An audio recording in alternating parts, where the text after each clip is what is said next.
see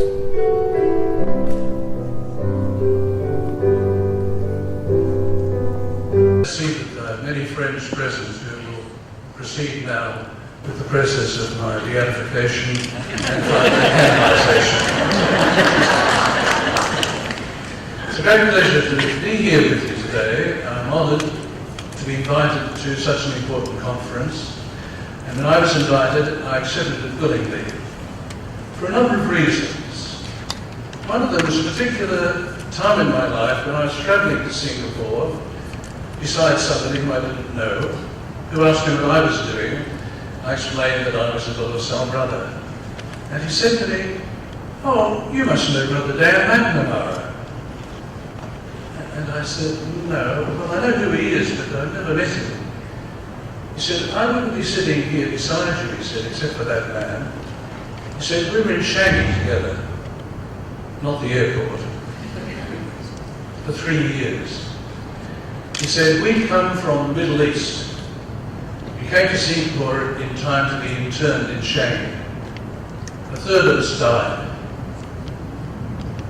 And he said, this man, living like us, with a loincloth and whatever was around to eat and drink, came to us and said, listen, we've got nothing to do, we've got no work. If you want to learn something, I'll teach you. I can teach you English, grammar. I can teach you basic arithmetic, mathematics. If you want to learn French, I can teach you French. I know a fair amount of chemistry and physics. And this man, he said, spent his days in formed classes. He said, this man said to me, I had never finished grade school, primary school. And in those years, he said, he taught me so thoroughly that when I survived and went back to Australia, I eventually got an adult matriculation, went to university. Today, he said, I had a very big company which is worldwide. But I wouldn't be going to Singapore, he said, for the meeting, except Brother Dan McNamara. Brother Dan returned to England after the war, like many of the Changi survivors, so thin they could hardly know what to do with him. Spent a couple of years building up, and then asked to come back, and ended his life at the age of 93 in Penang. Obviously, in the life of this man, whose name I don't even know, he was such an inspiration. This man said to me, I had no religious background, I had no school background, I knew nothing, he said. This man showed me how to live. This showed me that there was more to life than just surviving. And he said, I'm glad, he said, to have the opportunity to talk to you because, he said, he is an honorary member of our regiment. When I was asked to speak to you today, I thought, how interesting that this man took his inspiration from what somebody else did. No attempt to say, well, no, if you agree to become a Catholic, I will teach you mathematics and English. No, he just said, what do you need? And he tried to supply that need. So I thought that one of the most interesting things about the history of the religious congregations in Singapore is that they brought the news of the gospel here, but they brought it in a way that was respectful of the many other religious traditions that they found here. It was never a kind of line them up, promise them education, and then baptize them and make them Christians. It was with great respect that right back to the time of the founders, the French overseas missionaries who began here in Singapore, that the school, the very first SJI, was open to anybody who wished to come. That your religion will not be interfered with. That your religion will be respected. And this, I think, is one of the great stories of Singapore itself and of the church's growth in Singapore. The reason why I want to emphasize this is this. As we look at the world round about us, I'm thinking now as a brother in my years on the General Council in Rome, the question of interreligious dialogue has become so important. We've been In Singapore, we've been, for example, in Egypt since the 1840s, in the Holy Land, and so on like that. In many, many countries, I think statistically, we probably teach more Muslims throughout the world, through our schools, than most other congregations. Now, when I tried to explain this to my European colleagues in writing a document on how mission has to be shared with other people, they all said, oh, that's very interesting, yes. But when I tried to actually get them to accept the document I'd written, they said no. Now, they were theologians. One was trained in Salamanca, another one was trained in France. And we couldn't get this particular part of interreligious dialogue through the process. But then we had a seminar for 10 days, all of us in the council, in Sri Lanka. And the day after we arrived, we were all addressed by a Buddhist, a Muslim, and a Hindu. And then we were taken into a slum clearance project that brothers were running, where the woman in charge was a Buddhist. And we're in the garden. There was a statue of John Baptist of La Salle. And as we were walking through the garden, this woman said to my Spanish colleague, he's our founder as well. When we returned to Rome, without changing a word of the document I'd written 18 months before, everybody said, yes, we must have that document. Now, that's why I think this whole idea of witness is one of the key things we're being called to today. And of course, the original text comes to us from the Acts of the Apostles. But the end of Matthew's Gospel also tells us to go and teach all nations. And I think our challenge today is this. How can we witness to being Christian in the pluralist, multi-religious Singapore of today? Witness, pluralist, multi-religious. We're going to try and trace some of that. Now, it's very easy in one sense, because people say, you often hear this quoted now, dear Francis of Assisi is supposed to have said, probably never did, but it doesn't matter, preach the gospel at all times and use words when you need to. I think the quotation my Franciscan friends tell me is probably based on the fact that one day Francis said to one of his colleagues in Assisi, let's go and preach to the people. So they went out, 2 by 2, and they walked through the marketplace, their arms folded, said nothing. They walked through fields where people were doing hard work, did all sorts of things like that.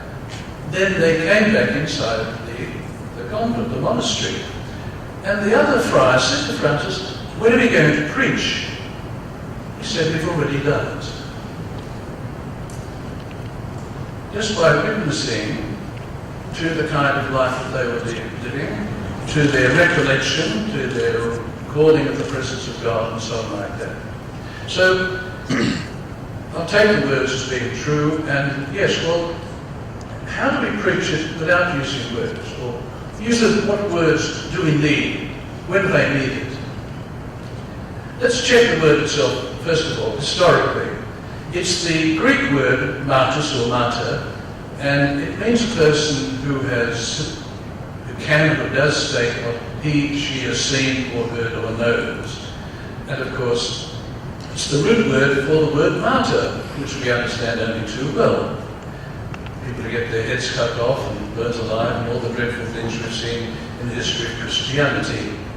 A person who bears witness by death rather than deny the truth that's been affirmed. And we have so many of these. St. Lawrence on his gridiron, asked to be turned over to the other side, felt his cook enough on one side, and all those marvellous stories, people putting themselves in place of others to be killed rather than somebody else in the death camps. Martyrs, people who witness by their lives to what they believe in. In Paul having fallen off his horse, or being stricken from his horse, and having those days in Damascus blind, is visited by Ananias, who says to him, says to Paul, to Saul, as he had been, you are to be his witness over all humanity. His witness. And Acts of the Apostles tells us God has raised this Jesus to life, and of this we are all witnesses. And that's the challenge to being Christian. Not just to being in a cocoon, not being tucked away safely from the world, but rather to be witnessing to the gift that we've received ourselves. In a great document of 1975, Pope Paul VI, who came in, remember John the 23rd called the council, died shortly afterwards, then Pope Paul VI, Cardinal Mantini, came in. And in 1975, there was a big meeting in Rome on evangelization, where we've heard a lot in Catholic teaching in the last year or so. And he writes, the split between the gospel and culture is without a doubt the drama of our time. Therefore, every effort must be made to ensure a full evangelization of cultures. And the word's interesting, isn't it, when you think about evangelization? How do you bring the gospel into the culture? How do you make it more present? And what does the Pope say? These cultures have to be regenerated by an encounter with the gospel. But this will not take place if the gospel is not proclaimed. So we've got to go around now putting our feet indoors and making people Christians. Is that what it's saying? No, the text goes on in a very interesting way. Above all, the gospel must be proclaimed by witness. And the Pope goes on, take a Christian or a handful of Christians like us, who in the midst of our own community show the capacity for the sharing of life and destiny with other people, solidarity with the efforts of all for whatever is noble and good. Let's suppose in addition that they radiate in an altogether simple and unaffected way their faith in values that go beyond current values, and their hope in something that's not seen, that one could not dare to imagine. Through this wordless witness, these Christians stir up irresistible questions in the hearts of those who see how they live. Why are they like this? Why do they live in this way? What or who is it that inspires them? Why are they in our midst? Such a witness is already a silent proclamation. A proclamation. Not just something named, not just something fixed on the wall or named to a bulletin board, but a silent proclamation of the good news. The good news that God is, the good news that Jesus has come, the good news that God's Spirit is living among us. And a very powerful and effective one. Very powerful text. And let's stop for a moment now. I'm going to invite you just to talk to the people round about you for a couple of minutes. And I want you to say, well, what have you seen or heard so far that enlarges your own understanding of witness? Possibly when you came, you thought a witness was a person who went to court, was a witness in a courtroom. Well, that can be. But witness is broader than that. So let's take, say, 2 or 3 minutes, talk to people around about you, and what have you seen or heard so far that enlarges your understanding of witness? How do you see it now in your society today? Longing for light, we wait in darkness. Longing for truth, return to you. Make us your own, your holy people, light for the world to see. I've just stopped a number of times like this because I think it's good for us to get some of these basic concepts, be clear about them in a practical sense. So if you were to move on to another word called enculturation. The Church talked a lot about enculturation in the Synod of Meeting of the Whole Church in 1977, which was the meeting about catechetics. And the big discussion was, are we talking about inculturation or acculturation? Let me try and point out the difference. When the Jesuits first went to China, famous Matteo Ricci and these others, they were very learned people. Jesuits, I mean, in astronomy and philosophy and so on like that. And they were greatly taken the Chinese, very interested in these, and they honoured them and regarded them as wise men. And these men explained why they'd come, and they tried to explain the idea of Jesus and God and so on like this. And a number of people were very interested and found this a much deeper and much more profound way of thinking about God, creation of the world than they'd known before. So the Jesuits then thought, they wrote back to Rome and said, listen, these people don't have the background, they don't come out of Latin and Greek culture, as we do, so possibly we should have the Mass, not in Latin, we should have the Mass possibly in Chinese. And we should use the Chinese understanding, or the best Chinese word that would explain the word God. In other words, they wanted to bring the gospel into the culture that already existed, rather than add something in Latin, which was quite outside that culture. So they sent a letter back to Rome, and I suppose, I don't know how many months or 6 months or years it took to get there, but by this time, the Pope in Rome was a Dominican. And when he heard what the Jesuits were going to do this time, of course he said no. It's an interesting historical precedent. So, with great respect for the work of the Holy Spirit around the world, it may have been a missed opportunity. It may have been an opportunity to understand that our God is not particularly a Christian God, if I could put it that way, not a European God. But I know, of course, from my years of living in France, that God speaks French. But you see, possibly in China, therefore, God could be spoken about in Chinese. So, enculturation is a very, very subtle kind of a thing. Do we bring something outside which in some way then distorts the culture, or perhaps it enriches the culture? Anyway, let's try and look at what the Church has tried to tell us about enculturation. It's from Pope John Paul II's book called encyclical called Mission of the Redeemer. Through enculturation, the Church makes the gospel incarnate in different cultures, and at the same time it produces peoples together with their cultures into her own community.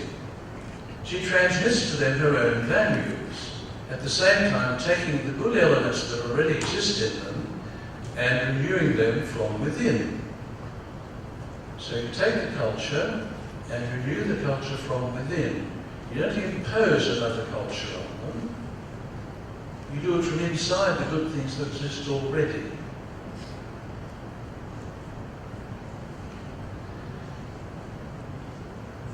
And the challenge, I think, for us then becomes, well, that's all very well, that's nice. How do we try to incarnate the gospel of Jesus Christ in a culture which is pluralist and multi-religious?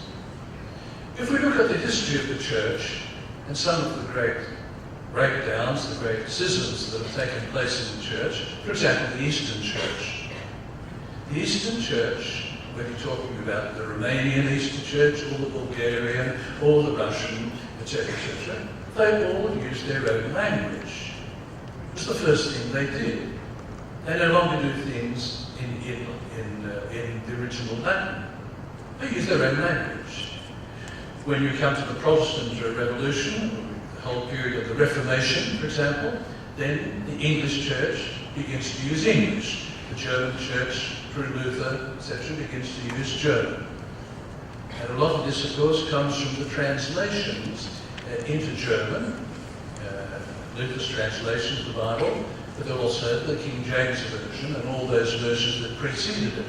So that part of people breaking with the Roman Church, if you like, was to insert something. They felt they had to express themselves much more in terms of their culture, and their way, their language, their words.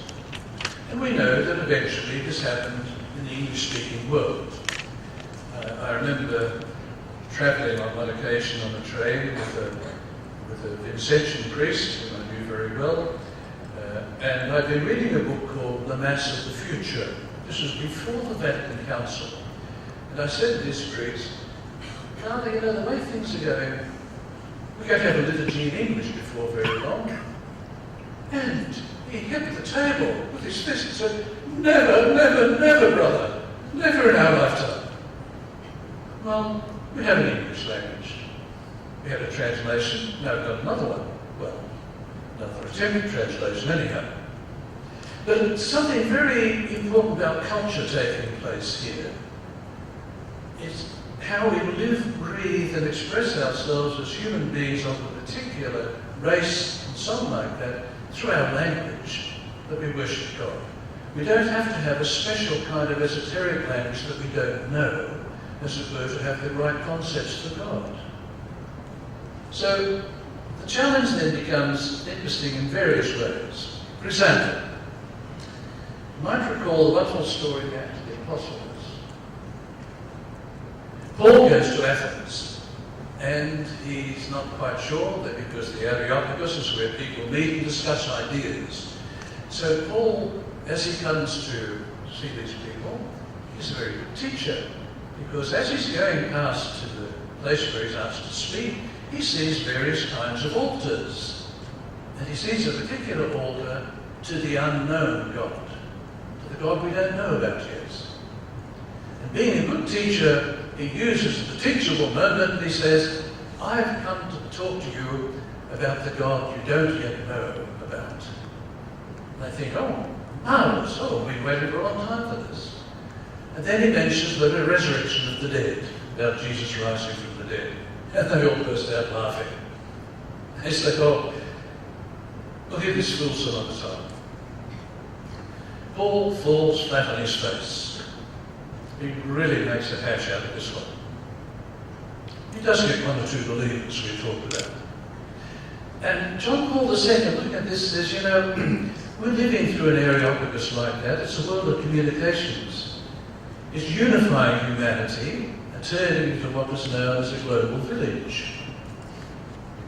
A complex issue, since this new culture originates not just from whatever content is eventually expressed, but from the very fact that there are just new ways of communicating, with new languages, new techniques, and a new psychology. So when you consulted your iPad before you left home, check your messages on your modern phone and so on like that, you're doing what everybody does these days, or most people do these days. But we're into now a whole different way of communication. If you're very, up with it, then you probably understand even some of the messages young people send to one another. But you have to be very advanced, I think, to be at that stage. But so perhaps pointing out to us that we're no longer drawing, as it were, from the past, from the wisdom of the past, from the wise teachers who taught us and we're passing it on. Yes, we're doing a lot of that in schools. We're also finding ways of communication which are positive in some ways, and as we know, pornography and things like this also possibly terribly destructive in other ways, possibly taking childhood away from young people through so many of the things that are now available on the internet and things like that. So that I think what the Pope's reminding us here is we've got to be part of that. We can't stand out sort of and say, oh well, that's the rest of them can go, the very broad road leading to hell, they can all go down, but we'll go and do something else. We have to live, we're part of that world. And that's the great movement the Church has made since the period of the Vatican Council. And in that Vatican Council, we have a small document, it's only 3.5 A4 pages long, and it's called Nostra Aetate, Our Age. And it's a declaration on non-Christian religions. And it says, people looked at their different religions to answer the unsolved riddles of human existence. What is a human being? What's the meaning and purpose of life? What is upright behaviour? What's sinful behaviour? How can genuine happiness be found? What happens at death? What is judgment? What reward follows death? What is the ultimate mystery towards which we pretend? And we know that as we look at all these questions, here in this community of yours in Singapore, 34% of your fellow citizens in Singapore, according to your official net, are Buddhist. It doesn't say which particular, whether which Mahayana, Hinayana, Zen, which variety. We know there are many different varieties of Buddhism. But what does the Church say about this in 1965? Well, it says Buddhism in its various forms testifies to the essential inadequacy of this changing world. Because the material doesn't satisfy. It proposes a way of life by which people can, with confidence and trust, attain a state of perfect liberation and reach supreme illumination either through their own efforts or with divine help. We won't go into any detail about whether Buddhism is a religion or not. We know that there's many religious aspects of it, even though people would say pure Buddhism is not a religion. That's a whole separate academic debate. Hinduism, represented in your community as well. People explore the divine mystery, the Atman, and express it both in the limitless riches of myth and the accurately defined insights of philosophy through the Ramas. They seek release from the trials of the present life by ascetical practices, fasting, all those things, profound meditation, and recourse to God in confidence and love. Muslims, present in your society as well, worship God who is one, living and subsistent, merciful and almighty, the creator of heaven and earth. They endeavour to submit themselves, that's what Islam means, submission, to the hidden decrees of God. They venerate Jesus as a prophet, his virgin mother, Miriam, as they call her. They also honour and even at times devoutly invoke. The text goes on. Muslims await the day of judgment when God will render their deserts to all those who have been raised up from the dead. They value the moral life and worship God through prayer, almsgiving and fasting. Prayer, fasting and alms, what we used to do during Lent, or probably still do during Lent. And the text goes on, the Catholic Church rejects nothing that is true and holy in these religions. She regards with sincere reverence those ways of conduct of life, those precepts and teaching, which though differing in many aspects from the ones she holds and sets forth, nevertheless often reflect a ray of that truth which enlightens all people. A ray of that truth which is God, some aspect of God. Indeed, the Church proclaims you never must proclaim Christ, the way, the truth, and the life. And all people may find the fullness of religious life in whom God has reconciled all things to himself.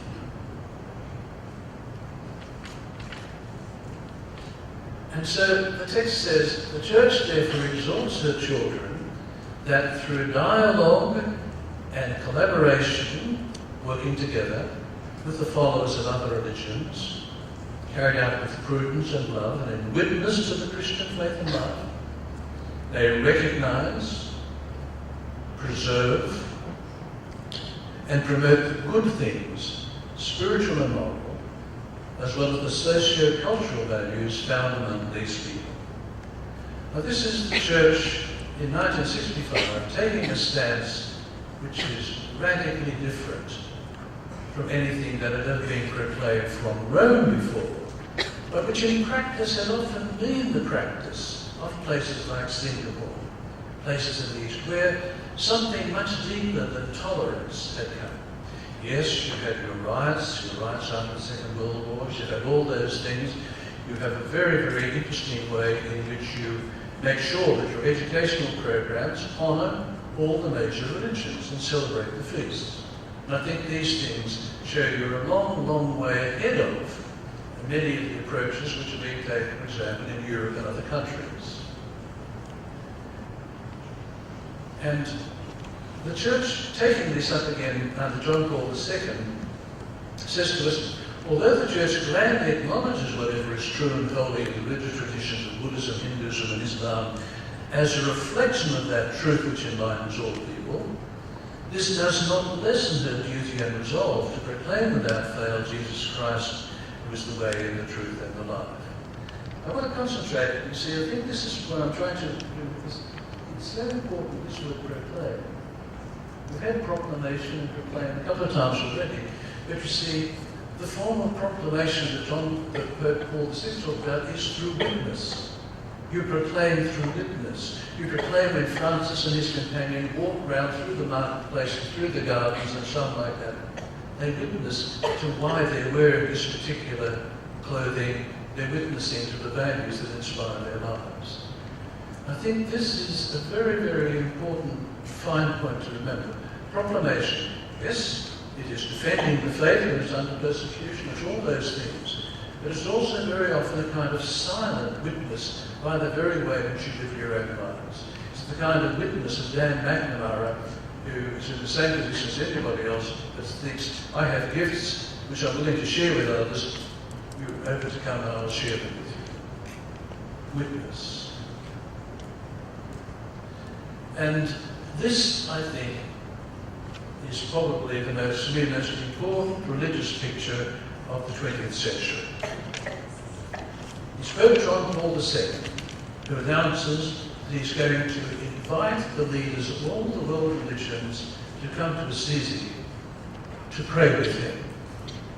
Not to pray all together the same prayer, to pray a Christian prayer. No, to be together with, as well, and for all of us in our own ways, to pray for the peace which the world so desperately needs. And in various things in the text behind you, you have all these different spellings of the word peace in different religions. How interesting that when John Paul announces this to the cardinals, initially, and the press release comes out, two senior cardinals go to the Pope, kneel down in front of him, take him by the knees and beg him not to go. They said it will give the wrong message. And the Pope thanks them and he goes.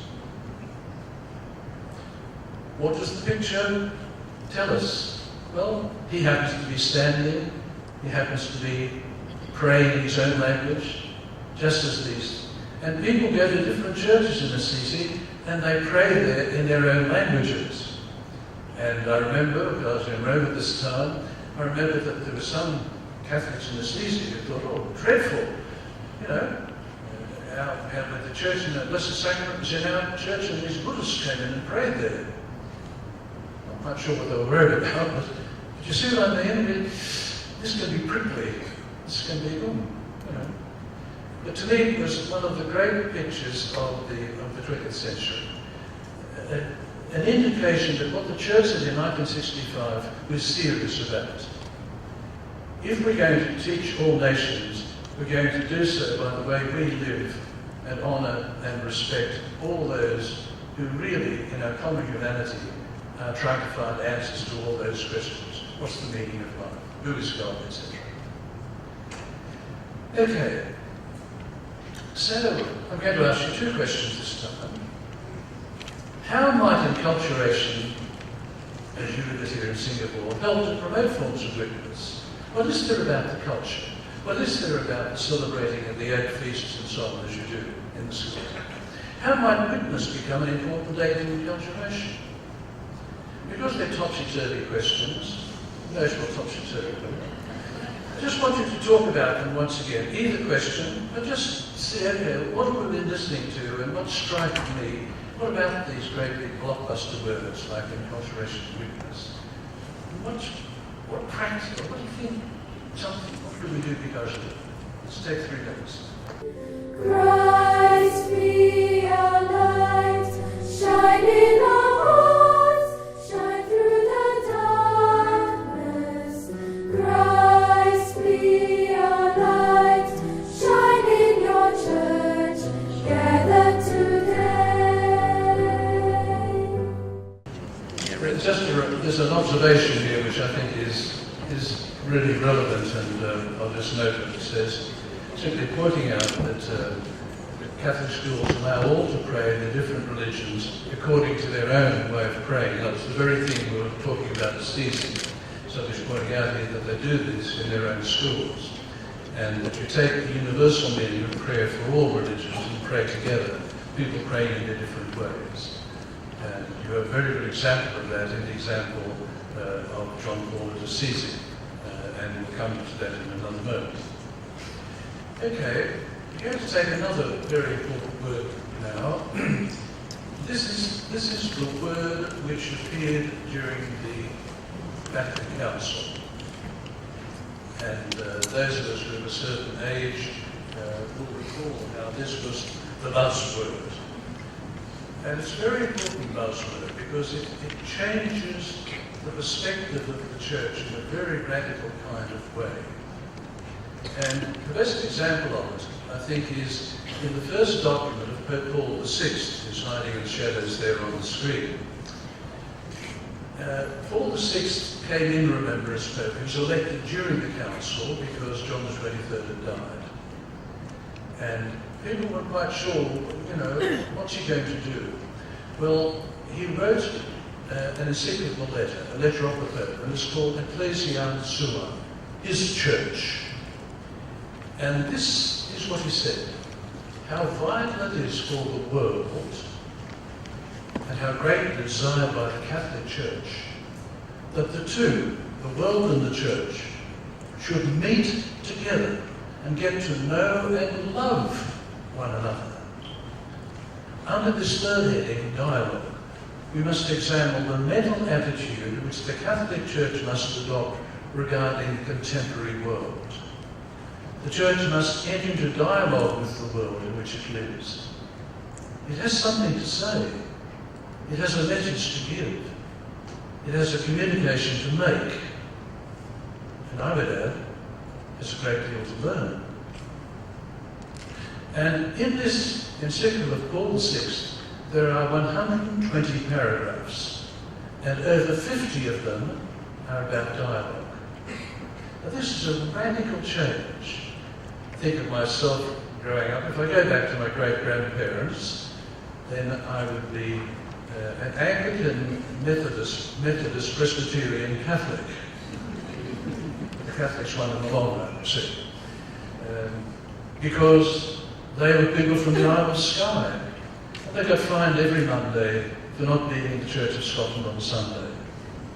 So in 1829, they said, that's it, walked off their land, and came to Australia and started again. They obviously had faith. But I think what's important about this is that when we were growing up as children, being taught in school, we didn't go into other churches, not even have a look. This was regarded as very suspect.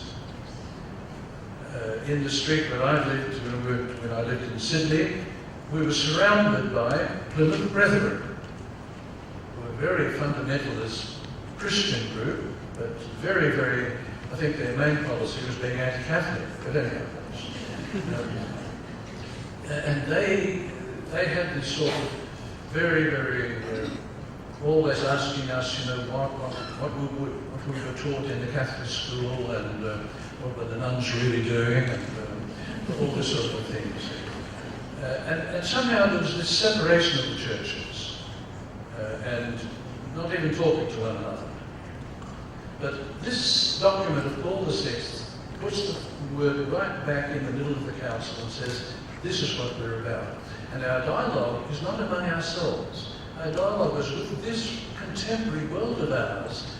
We have something to say, we have a message to give, we have something to learn. And that attitude, which is what the Church proclaimed at this time, we know, like any movement like that it's waxed and waned. It's been strong. You can see a kind of restorationist movement in certain places in the Church in different ways. But this is the direction our Church has taken us, with all the difficulties that go with it. And what did the Church mean by it? Well, the document, there was a secretariat in the council. It was the secretariat for non-believers. It's interesting to be a non, isn't it? non is, nothing. It's like being a non-Catholic. Goodness me. What is to be a non?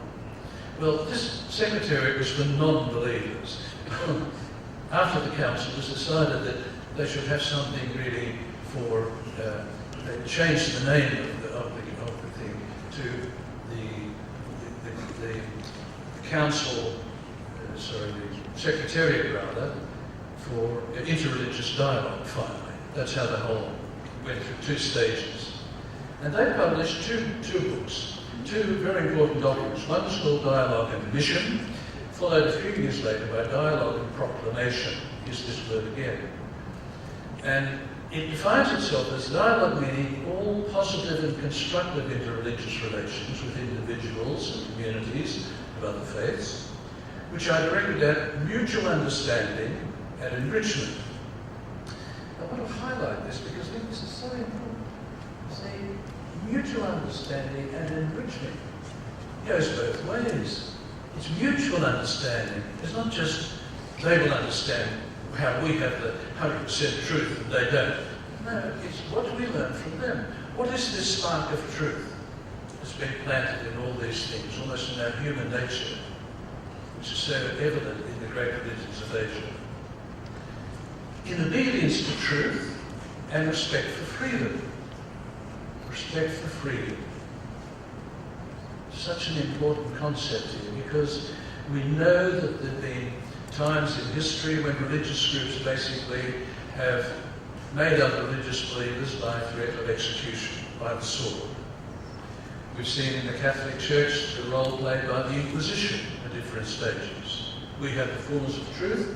If these people are Jewish and don't have this other, either they join us or they leave the country or we put them in prison. Or we've had all those things. Here's our church saying now, no, we now need this dialogue which comes to mutual understanding and enrichment in obedience to truth and respect for freedom. Let me give an example. I lived for a year in university when I wrote my doctoral thesis with 3 Buddhist monks who came from that monastery in Thailand where the great American Cistercian monk, Thomas Merton. Remember, he'd gone for this great congress and etc. He got very interested in other religions, and then sadly he was electrocuted in Thailand. These 3 monks had been sent to this university in England to actually study Christianity. One of them was the leader. He was of a higher degree and he wore particular kind of robes. They wore their habits, and the other 2 were inferior degree. Only one of them could speak, and he used to come to me and he would speak, you see. And he would always do that appropriate bowing to another. Now he said, I noticed when you go to your church, he said, you do this. What does that mean for you? Oh, I said, that's very easy. That's the sign of the cross. Now we understand about the death of Jesus on the cross and redemption. And when we make this sign, we do it in the name of the Trinity, the Father, the Son, and the Holy Spirit. And I told him very eloquently what I believed. And he said to me, and each time you make the sign, you think of all those things. And I said, well, sometimes. You see, this university had a very interesting chapel, which actually could be subdivided into 6 different chapels, sliding doors and so on. So we used to have different services there. So there was a Catholic chapel, there was an Anglican chapel, there was a chapel for the Quakers, there was a Muslim prayer room, there was a Jewish prayer room. I think the 6th was a Hindu, that's right. And I was privileged to attend prayer services of very different kinds of those things. But you see, I remember the Buddhist monk coming to me and saying, we have been with you in your Catholic chapel and we see what you do and we admire what you're doing, etc. But we've also been in the Anglican chapel, and you were with us when we were in the Anglican chapel. Why can you not pray together? I mean, it needs the outsider sometimes to come in and say, why ecumenism is so important. And of course, very big distinction at this time would have been Latin. The English liturgy, the way the thing, I don't want to condone anything that happened, or bad things that happened in the Reformation period, either under Henry VIII or under Mary, and then under Elizabeth. There were faults on both sides, there were martyrs on both sides, we know that. But somewhere in this history we've now come to an understanding that the very language we speak is such an important part of our prayer that we don't have to, as it were, do it in some esoteric language. And the present day Buddhist monks and their questions about Christianity, I would have to say that I had a great deal of enrichment from their questions to me and my attempt to explain to them why we were doing this and why we differed from and so on like that. And that's why something like this seems to me truth and respect for freedom is so important. The fascinating thing about them, by the way, is that as the year went on, we were living in a university, full of young people, of course, much younger than we were, there was no quietness before midnight any night. They found it very hard to preserve their Buddhist life, living basically on the same floor as lots of young people and so on like that. And at a certain stage, they came to me and they explained that they were going to secularize themselves. And I was very surprised.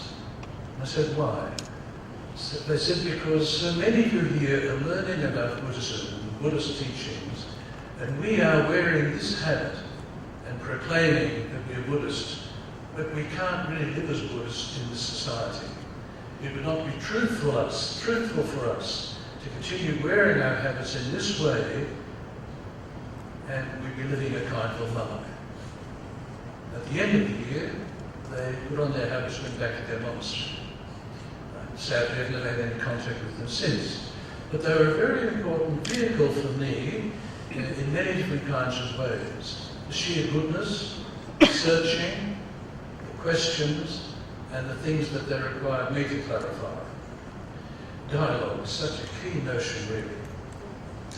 And this document goes on to say, dialogue includes both witness, interesting, here's the word again, and the exploration of respective religious convictions. No true dialogue unless there's also the willingness to listen. Dialogue goes both ways. It's two people speaking, it's listening. When someone has really listened, the dialogue can continue. Respect for another's position is an essential part of the dialogue, but this does not mean that anyone engaged in the dialogue is necessary to agree with the opinions of others. It's not a question of conversion, it's a mutual enrichment. Mutual enrichment. The great Hindu scholar, Raimundo Panikkar, some of you may know that Panikkar's father was with Gandhi, one of the great architects of the revolution in India. Panikkar went to England, became a great scholar, but of course could never return to Britain because he'd been rebellious. So he lived in Barcelona, where he married a Spanish woman. And their son was called Raimundo. And Raimundo was baptized a Catholic. And he became a Catholic priest. And he became a teacher. And at a certain stage, his father said to him, and this of course was after 1948, now you must go to India and discover who you are, to become a Hindu again. And in his death, in the last interview that was done with him before he died in 2010, I think it was, in the New York Times, Panikkar says, I went to India, he said, as a Catholic, as a priest, and he said, I returned to Europe, he said, as a Hindu, a Buddhist, and a Catholic priest. And some of you know in his writings. I mention him because Panikkar's one of his great books called The Unknown Christ of Hinduism uses the contrast between the Semitic religions, Judaism, Christianity, Islam, with the ideas of a revelation which descends. It's the God who reveals. We accept the revelation and that becomes our religion and our will. Panikkar says, if you look at Hinduism, going right back, say, to the Vedic scriptures and the Upanishads and so on like this, that what you see is a movement towards the one. He said it's like human beings looking for their creator. It's an ascending revelation. Remember when I first read that book, what a profound thing it is. In the mystery we live in, when we know we want everybody to know God and know the gospel, and we know that's not going to happen. And what is God's great plan in this? To understand and see how in many of these different religions, there's this search for the one, this search for meaning, that we have to honour by our dialogue. Okay, and there are 4 forms of it. And I think these are very practical. The dialogue of life, where people strive to live in an open and neighbourly spirit, sharing their joys and sorrows, their human problems and preoccupations. We just commemorated what the Americans call 9/11, Twin Towers. On the day that that happened, Australia is so far ahead in time, it was morning. And on a tram in Melbourne on that day, 2 girls attending a Muslim school got on the tram wearing their veils and so on. The tram driver stopped,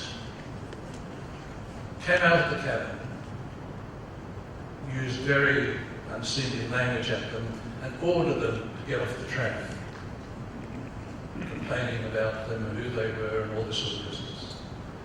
The girls were very embarrassed and didn't know what to do.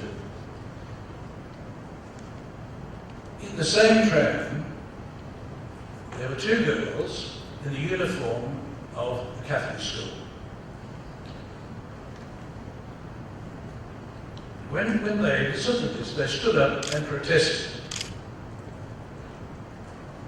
Various other people protested to it, but these 2 girls particularly told the driver, "You have no right to do this. These people, they're citizens of our country." So the driver wouldn't go on, he wouldn't continue. So the Muslim girls and the Catholic girls got off together. And they stood and they talked. Those 2 schools now have reciprocity in all sorts of things, created on that day by this dialogue. We never found who the tram driver was. It's funny, isn't it? Oh well, I mean, it wasn't a 20 to 9 tram, but somehow there's no driver that day. Oh, well. The dialogue of life, as it happens, as it happens. The dialogue of action, in which people of different beliefs collaborate for the integral development and liberation of people. Probably the best example of this in the world, I think, is the Médecins Sans Frontières movement, the doctors all over the world, the French-founded movement with doctors from everywhere now, who go to places simply to offer their professional help and so on like that. And many other examples of this. But it's where you don't count whether this person is this or that, where you go to help, where you offer your gift. It's a dialogue of action. And it takes place not just through words, but it's also through deeds.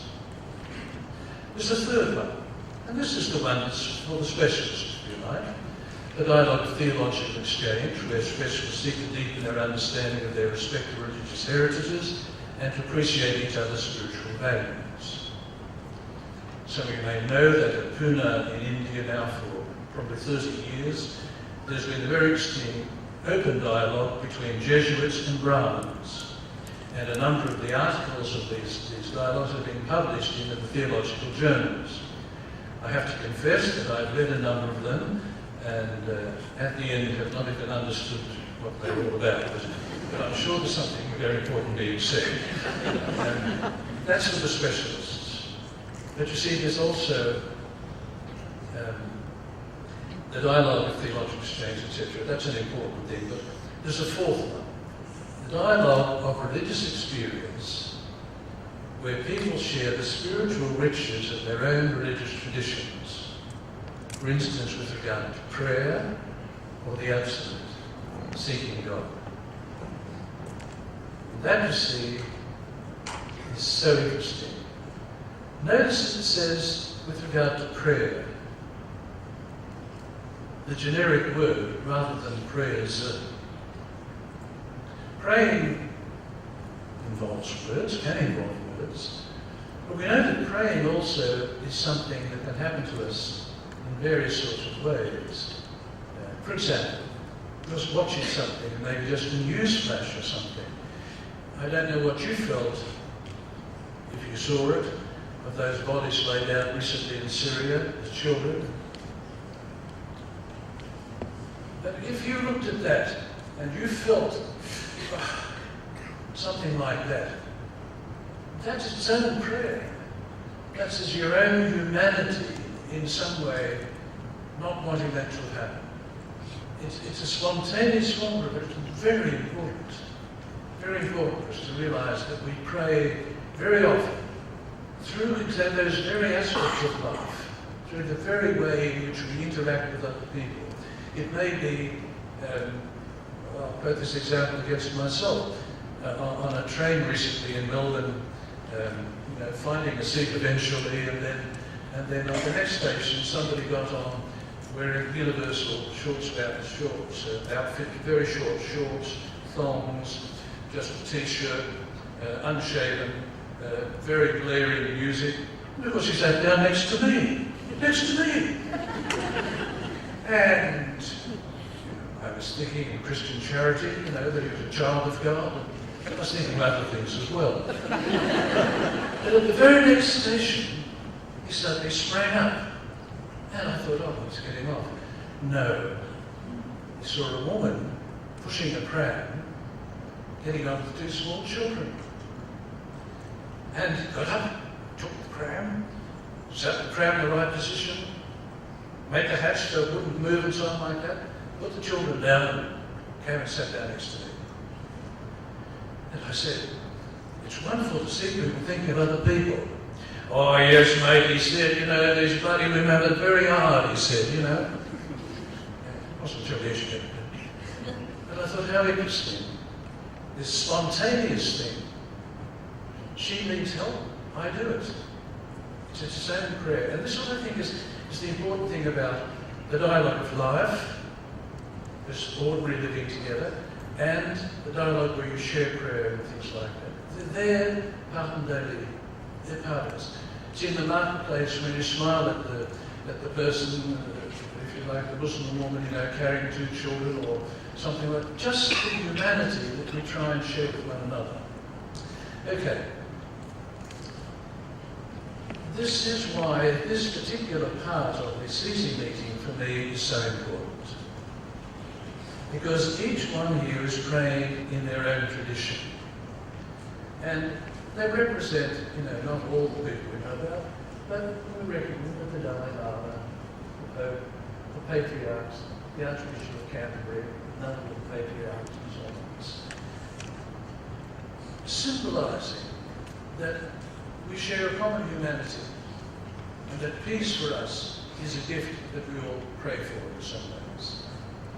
And I think the example of this, that's why I say I think this photograph is one of the most important of the 20th century. The photograph is important because, as you know from the Chinese proverb, it's worth 1,000 words. It says more than you can possibly say in words. So yes, there are differences, but what is the road we're all travelling on towards something which is the one, the Atman, the God, the one we're trying to believe in? Somehow you say, well, a lot of people don't start from that point. Yes, I agree. But somehow it's the little things, the little courtesies. It's the Mother Teresa, remember the story she tells of the first day she goes in to take rice in Calcutta. It's the time of the riots, 1948. And she takes the rice into the house, and she sees, and I always remember the very words she used, she says, you could see the children's eyes shining, she said, with hunger. And the Hindu woman takes the rice and immediately produces another dish and puts half into another dish and then disappears. And when she comes back in, Mother Teresa says, what were you doing? She said, they're hungry next door. They're a Muslim family. Common rights. It's that kind of deep humanity, that kind of praying through the daily life experiences, which probably in the long run is one of the most important things you can do. But a symbol like this one we're looking at is important in this way. That is exactly what our church is trying to lead us to. This is the direction we've been invited to take. Direction which you've done in this country, as I said, since the very arrival of Christianity. One in which way I think can be in its own way inspirational and exemplary to other groups, simply because you've had to take the steps to do it, and that's important. Pope goes on now, and I love this because I told you some of the cardinals didn't want him to come. Well, he did go. Then in his very next teaching, this is the Italian of Insegnamenti, this is what he says. In every authentic religious experience, the most characteristic expression is prayer. Every authentic prayer is called forth by the Holy Spirit, who is mysteriously present in the heart of every person. Every person? That's what he says. Normally, it will be in the sincere practice of what is good in their own religious traditions, by following the dictates of their own conscience, that the members of other religions respond positively to God's invitation and receive salvation in Jesus Christ, even while they do not recognize him as their Saviour. There's a mystery of unity in spite of the differences. This, of course, we know, and this is one of the very important Christian beliefs. There is one Saviour, with God and man, Jesus Christ. That's part of our belief. You remember, some of you will remember, I'm sure, that Karl Rahner, the great Jesuit theologian for the council, during the council, trying to probe this mystery, tried to describe it this way. He said, well, these people, they're really anonymous Christians. What he meant, of course, was, and you have somebody I noticed on your notice board the other day, a missionary Kroger. I remember him in Rome speaking and saying, when the Holy Ghost came upon the apostles and they went off and preached in all directions, the Holy Spirit didn't intend it to be just a European church. The Holy Spirit was present also in all those other ways in which God was making himself manifest in other primitive and in other great religions. And Rahner's thing was, people said, oh, it's condescending. Anonymous Christians. Perhaps it was not the most. Look, you see, we're grappling here, aren't we, with a mystery. And you don't solve mysteries. They're not like puzzles or mathematical or chemical equations. You have to enter into the mystery in some way. Try and understand just what is at stake here. So the Pope saying this, they respond positively to God's invitation and receive salvation in Jesus Christ, even when they do not recognize him as their Saviour. There's a story told, you see, that when Pope Paul VI died, his great friend, Archbishop Ramsey, the Anglican, who he met at St. Paul's outside the Wills in Rome, they'd exchanged gifts and so on, the very first public recognition of churches getting together. When the Pope finally went to heaven, the first thing he asked St. Peter was, he said, I'd like to see Archbishop Ramsey. Is he here? Oh, of course, yes, please. So they started walking around in various places, but they came eventually to a place that's very high wall, and all sorts of wonderful things happening on the other side of the wall. You know, shouting and laughter and joy and football matches and everything else going on. And Pope Paul said, who's there? And he said, oh, actually, they're the Catholics, he said. They think there's nobody else here. I think this is something to try and say, listen, they receive salvation in Jesus Christ in this It's a mystery, etc. And the Pope goes on. This attitude of respect and dialogue towards other religions, respect, dialogue, is the proper recognition of the seeds of the Word and the groanings of the Spirit. The seeds of the Word. The expression comes from one of the early fathers of the Church, facing this same mystery and seeing in other forms of religion at least the very seeds of the Word, which will come to fruition some way. The groanings of the Spirit, in the Romans, where sometimes Paul says, sometimes the Spirit, is praying in us. We can't even express it. He said, it comes out as inexpressible groanings. We don't find words for it. So the Pope takes these ideas of the early father of the Church and Paul to Romans. In this sense, far from opposing the proclamation of the gospel, use that word again, proclamation, our attitude prepares it as we await the times appointed by the Lord's mercy. It's not that we're going to have everything happen all in one go and everything be over and, oh yes, we'll all be the same big happy family. No, it's in God's plan, it's in the mystery, and we're living through that mystery now. And lastly, the Japanese bishops, very courageously, this was 1995, the Church learning from Christ and understanding his mission, his kenosis, his knowledge of his suffering, his understanding of what God's will was for him, which more and more we understand was not, oh, well, it's God, I'm God, I understand this, and this, maybe suffering, but I don't feel anything. As we try and deepen this idea of Jesus, who is man, is God, his kenosis, the Japanese bishops tell us we should be humble and open its heart to other religions to deepen its understanding of the mystery of Christ. The mystery of Christ. To deepen, humble and open, to deepen the understanding of the mystery of Christ.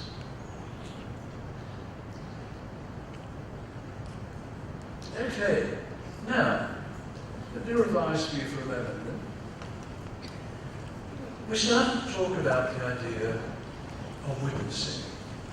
We saw that witnessing was something about being a martyr. Not necessarily dying for, but proclaiming the truth of what we believed in. It was a proclamation, not necessarily in words.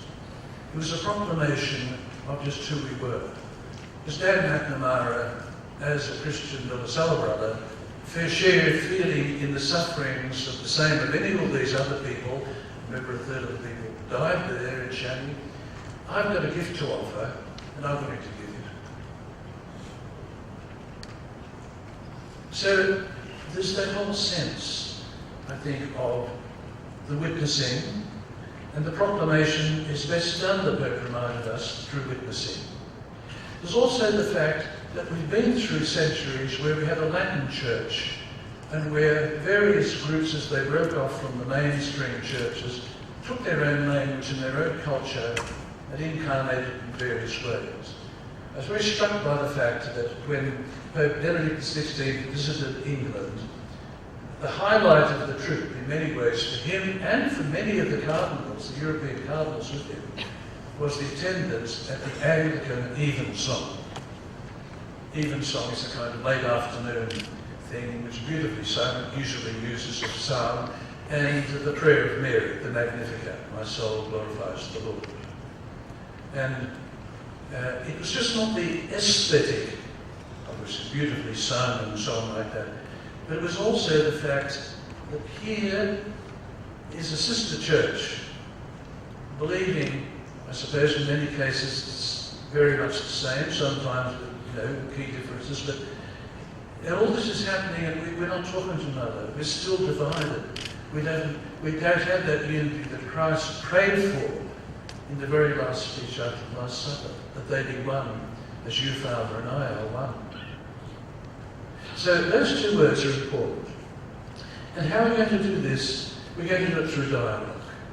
And our church places us squarely in the Vatican Council, through the Vatican Council, and the subsequent documents to a dialogue with the world that needs us, not to a ghetto, not to a separate existence apart from all this, but to somewhere where our faith is proclaimed by witness and by various other ways, whereby we try and help others to share, but we in turn are open to the way in which God's Spirit has worked in other religions and in other people, and in sheer human goodness, like the man rushing up to get the lady with the crab and the children into there, somehow building on these things towards a unity that so far escapes us. So this is our first presentation. And I understand now that this is about groups. Can we get an announcement about this, about groups and so on? Yes, the Don was going to come and explain exactly how these groups are taken up. So I invite you to good reflection and share it.